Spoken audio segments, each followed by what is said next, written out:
Bubble, bubble, toil and trouble, so on and so forth. The movie we're talking about is Hocus Pocus because of course we are.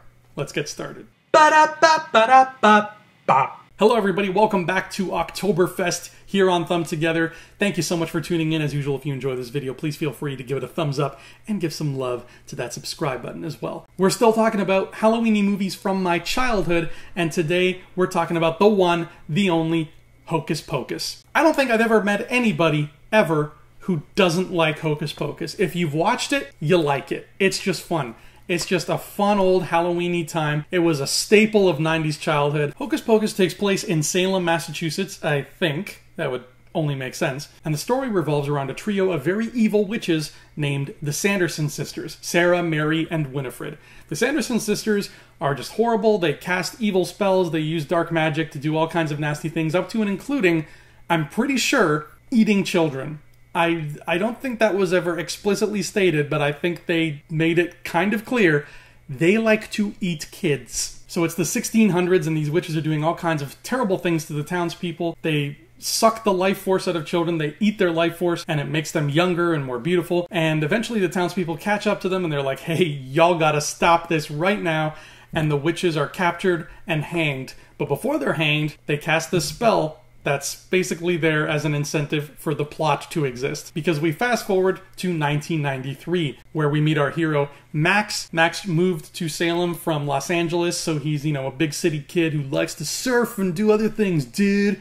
But in Salem, they don't surf, and they don't have, TNC surf design stores on every corner. So he's kind of getting his bearings and getting used to being a big kid in a small town. He meets a cute girl named Allison that he wants to sleep with because he's a horny teenager, and that's how teenagers roll. But he has been charged with an unpleasant task. He has to babysit his little sister. She wants to go trick-or-treating. It's Halloween. She's excited. He couldn't care less because he's a teenager and whatever, man.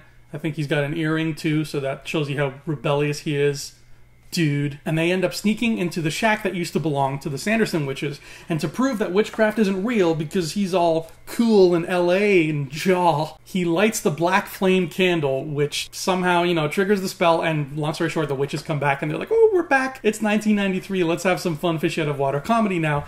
And then we'll kill some children. And that's the movie. The movie is about these three kids who have inadvertently released these three hellish witches back from the netherworld, and now they have to fight the witches and save their own lives. Pretty straightforward stuff, but it's played with such fun and it's played with such mirth and whimsy. Yes, it gets kiddie and silly at times, but it's still a really good movie that I think everybody of all ages can enjoy. Even though the teenagers are the heroes, the Sanderson sisters themselves are the stars of the show. They are the reason you watch Hocus Pocus, folks. They're played by Kathy Najimy, Sarah Jessica Parker, and Bette Midler, and the three of them are just knocking it out of the park. Back when this came out, myself and every other boy my age had a huge crush on Sarah Jessica Parker as Sarah Sanderson. I think that's a given. I think everybody did. We didn't care.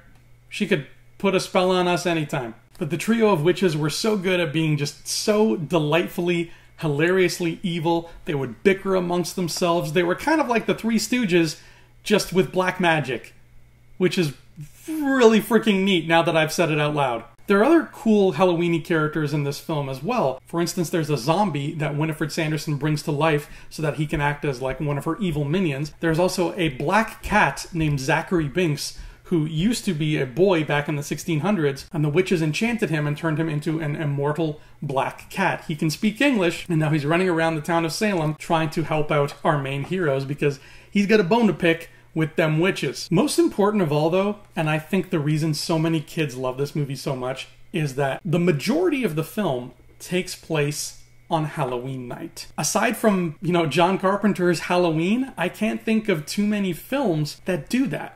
And as kids, this resonates with us because guess what? Every kid loves Halloween. Every kid loves the idea of going out and having spooky adventures on Halloween night. That's kind of the whole appeal of the holiday. So it took that, encapsulated it, and from it grew this perfect story that is just oozing with Halloween spirit. There's this great scene in the film where Max is just hanging out somewhere with his sister, and I think she's upset about something. The sister's sad. I can't remember the details. It's been a while. Don't judge me. It's been a while. Anyways, they're standing outside, and Max decides he wants to cheer up his little sister. So he just looks up and he makes this stunned face and says, "Whoa, something just flew past the moon. And his sister gets all wide-eyed and she looks up. She's like, what? And, you know, he turns out he was just tricking her and getting her in the spirit. And then he, like, tickles her and stuff. And she's cheered up. And it worked. Mission accomplished. The kid is smiling. But that right there, I remember as a little kid, that scene would give me goosebumps. Because that is exactly how older kids and adults would talk to me as a child at Halloween time. They would say things like, oh my God, look, there's a werewolf outside. And, you know, they'd be joking. And it would just be all for fun. But for a split second, you as a little kid, you would believe them. You would believe that anything could happen because guess what? It's Halloween. On Halloween, anything scary could actually be legit. If Max had said that to his sister, oh look, something flew past the moon. If he had said that on any other of the 364 days of the year, it would have just been like whatever. But the fact that he said it on Halloween, there's magic in the air that night, folks. If you're a kid especially, there is magic in the air on October 31st. And when somebody says, hey look, some scary shit just flew past the moon, you listen. That right there, that moment, to me, that's Halloween. That is childhood and Halloween rolled into one. There's been talk for years and years now about somebody making a sequel to Hocus Pocus. I don't know if that's ever going to happen. All I can say is that if they do end up making a sequel, if they don't call the sequel Alamagocus, missed opportunity. Just saying. But that is the hocus and the pocus of it all. Thank you so much for tuning in. Oktoberfest will be back with more wonderful Halloweeny movies from this guy's childhood. Until next time, adios.